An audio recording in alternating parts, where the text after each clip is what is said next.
coin purse, and before he even fully registered it, he had grasped it in a vice-like hold and squeezed and twisted as hard as he could manage in his awkward position. He turned fully, expecting to find one of the local young pickpockets from the size of the hand.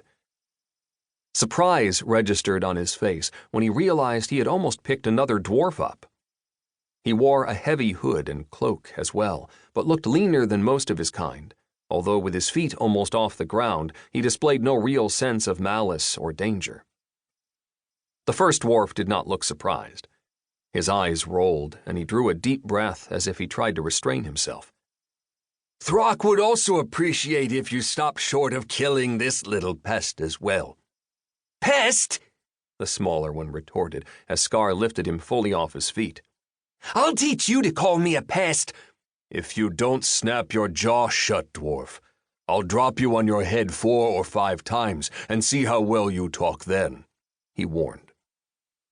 The hanging dwarf didn't answer, and instead reached up to try to pry his hand loose from the unyielding hold. His efforts were futile, and the barbarian simply studied the captive as he struggled. A child would have been easy to hold up, and the dwarf was considerably heavier than a child of roughly the same height, but he was not willing to drop the pest yet. Throck needs you to enter the warrens through another route, the first dwarf continued, and watched his kinsman's struggles with interest. And since Broggan is available, he will show you the way Throck wishes you to take. I take it Broggan is the name of this sullen creature? Skharr asked and raised an eyebrow. And I'm a creature now, am I? Broggan continued his fight to free himself. Aye, the other dwarf answered and ignored the protest. Provided he ceases his difficult nature. I'm not difficult. I'm adventurous. There's not much need for that in a city, you little shit. Now stop being an adventurous pest and do as you're commanded. I won't return with news of how a barbarian was right to lop your arm off.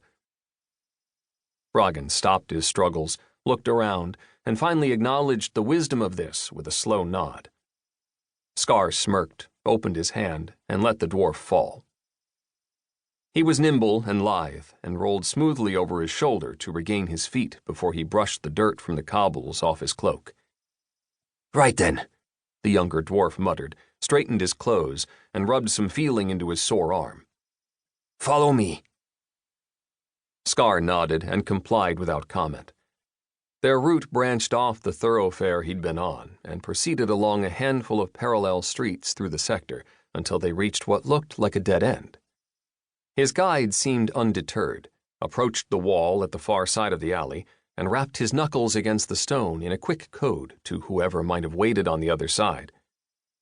A few moments later, the sound of stone grinding on stone heralded a section of the wall being dragged clear.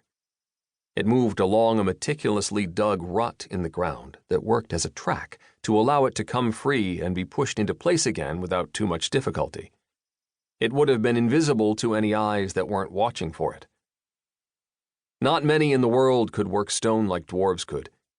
The barbarian wondered if there was something innately magical in their blood that allowed for it, but those he'd questioned had all replied that it was merely due to skill and instruction.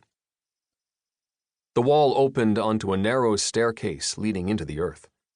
He needed to duck as he followed Broggan into the warrens. That dwarves liked living underground was not new information, of course, but he wondered if even the city guard had been down there. It seemed to add a multitude of streets to Varenvan that were entirely populated by dwarves, kept secret and hidden, and allowed them some degree of autonomy in a city that was otherwise populated mainly by humans. A few twists and turns through the well-lit tunnels came and went before there was any sign of other dwarves in the area. Skharr moved his hand immediately to his dagger when they turned a corner and came face to face with a half-dozen dwarves. These wore full armor and were armed with shields and spears. All 6 were tense and lowered their weapons when they saw him, and a swift shout stopped them short of attacking.